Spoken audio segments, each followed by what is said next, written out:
وقفنا المرة اللي فاتت لما كان رومان بيسأل داميان: هل لو انضممت لمشروع جند التنين هذا سيعطيني الحق لضرب وجوهكم جميعا أيها الأوغاد؟ وفجأة بنلاقي طلقة خرجت من إصبع داميان واخترقت صدر رومان، والمدرب داميان بيقول: هل أنت بخير؟ أعتقد أنه كان هناك شيء ما، وبيتريق عليه وبيقول: مجرد حشرة. ويتساءل الآخرون عما إذا كان قد مات، ويعتقد بطلنا يان أنه يستطيع إيقاف نزيفه، ولكن مساعدته أمر خطير للغاية بالنسبة له لأنه سيكشف أمره. وينهض رومان ببطء ويتوسل إليه الآخرون أن يتوقف لأنه سيعاقب إذا استمر. ويسأل رومان داميان كيف يجرؤ على تسميتهم بالحشرات؟ إذا من تكونون يا من تجمعون الحشرات؟ وبيقول لهم: أنا حياتي من الأساس كانت كالجحيم، ولكن على الأقل كان هناك سبب للعيش. وبيكمل وبيقول: الإمبراطور جند التنين هذا حقا مهم. وبيقول لهم: احموا أنتم إمبراطوركم الثمين. وداميان بتقول له: أنت تواصل الخطأ تماما مثل الصرصور، يقولون أن الصرصور يمكنه العيش حتى لو طار رأسه، إذا ماذا عنك؟ والمدرب داميان بيستخدم تقنية الإصبع تاني ويوجهها على رومان، وفجأة بنلاقي حيوان بري بيطير قدام رومان واسمه خلد الكريستال. هو حيوان بري موجود في أعماق الجبال،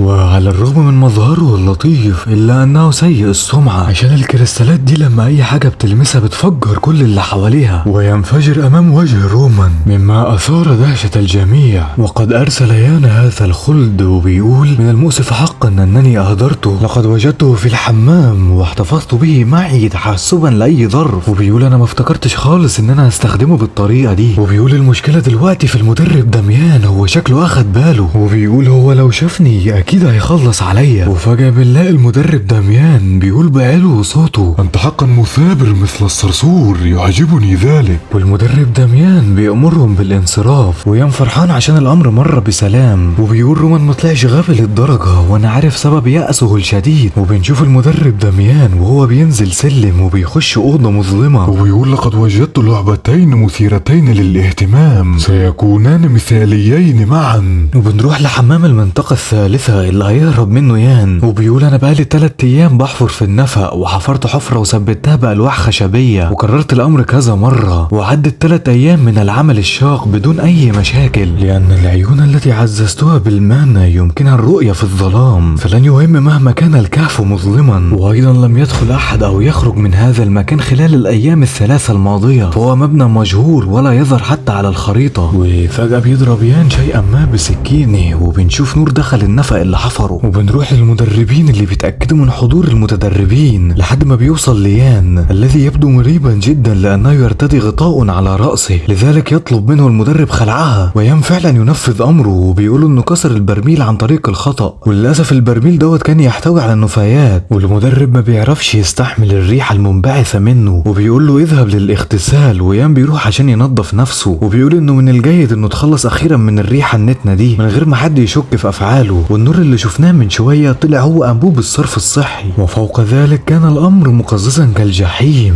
ما الذي يأكلون هؤلاء الناس لتكون بهذه القذارة؟ وبيقول: ليس هناك ما يدعو للذعر، لأن الخطة تسير دون عوائق، كما قمت بجمع الخناجر والحبال وأدوات الهروب الأخرى، وجسدي أيضا جاهز للهروب، لأنني قمت بتمارين قاسية للغاية كادت أن تقتلني. وبينما كان يرتدي ملابسه ويحاول العودة إلى المرحاض الذي سيهرب منه، ويسمع المدربين يتحدثون مع بعضهما، وأحدهما يقول أن لسان غل انقطع لأنه ضحك في وجه المدرب داميان، والمدرب الثاني بيقول له: أنا خايف لدرجة إن أنا حبست أنفاسي وأنا بالقرب منه. وبيقول له التاني إنهم مش هيخافوا لفترة طويلة لأنه سيرحل قريبا وسيتركهم. ويان بيفرح عشان سمع خبر ذهاب المدرب داميان، وبيقول: هذه الفرصة المثالية للحفر والخروج من هنا، ولكن يبدو أن هناك من يتبعه أو ينتظره ليفعل شيء ما به. ويعود يان للمرحاض المهجور ويستعد للحفر مرة أخرى، ويان بيلاحظ آثار أقدام، وبيقول: هل دخل أحد إلى هناك؟ ويقول: من ذلك بحق الجحيم؟ أهي لورينا أم المدرب داميان؟ هل حقا لاحظوا خطتي؟ وبيطلع الشخص اللي كان عامل كل الدوشة دي هو رومان، وبيقول له يان أن يتوقف عن ملاحقته لأنه ليس لديه وقت للتعامل معه، وبيقول له: توقف عن معاملتي كمطارد. وبيسأله عما إذا كان من الجيد بالنسبة له أن يتحرك مع تلك الإصابات، وبيقول له رومان أن هذه الأنواع من الإصابات الإصابات ليست شيئا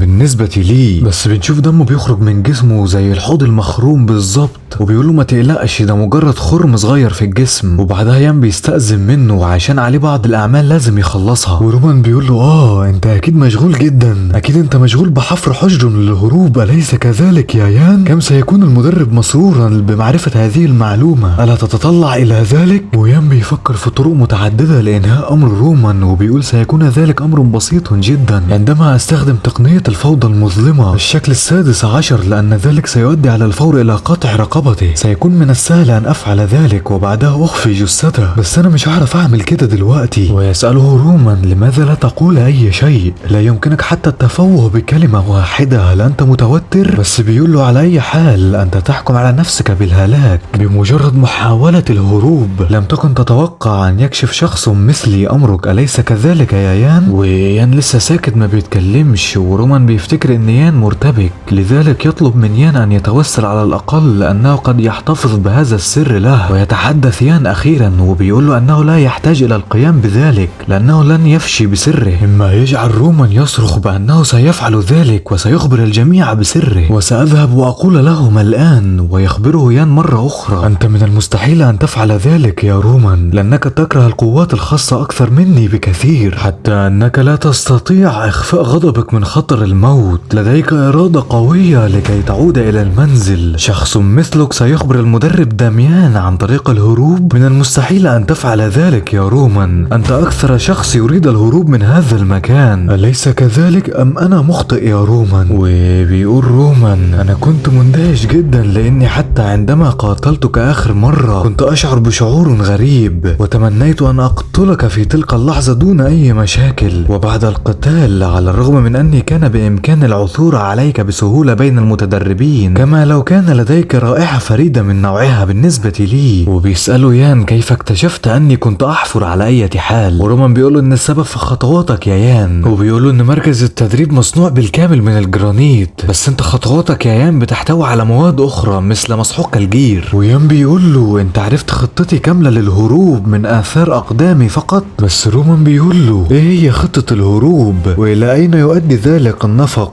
وما هي احتمالية نجاح خطة الهروب؟ بس بيقول له يان انت بتسأل عشان تهرب معايا؟ ورومان بيرد عليه وبيقول له انا مش هعرف ارد عليك دلوقتي، عاوز شوية وقت عشان افكر. ويان بيقول له خلاص خليك هنا، وبيكمل وبيقول انت تمتلك الكثير من المهارات، لذلك ستكون قادرا على اعتلاء منصب عالي خلال 10 سنوات فقط. وبيكمل وبيقول له ولكن ماذا عن الاشياء التي تريد حمايتها؟ لا يمكننا حتى ان نضمن حياتنا حاليا، هل ستبقى تتذكر الاشياء التي كنت تحتفظ بها خلال 10 سنوات؟ وبيقول له لا نملك وقت للتفكير، اتخذ قرارك حالا وبسرعة يا رومان، اذا كنت ستهرب معي فلن نكون هنا بعد الغد. ورومان بيقول له انت عندك خطة للهروب؟ ويان بيقول له اكيد عندي خطة للهروب وممكن اقولها لك دلوقتي. ورومان بيقول له ان الفرق ما بين رتبنا كبير جدا، عشان كده المدربين هيطردوني انا الاول، وزي ما قال في اليوم التالي اللي هو بكرة هو اليوم اللي الرجوع فيه غير مسموح ابدا، وده عشان لو اتمسكت هيمسكوا جثتي ويرموها للذئاب.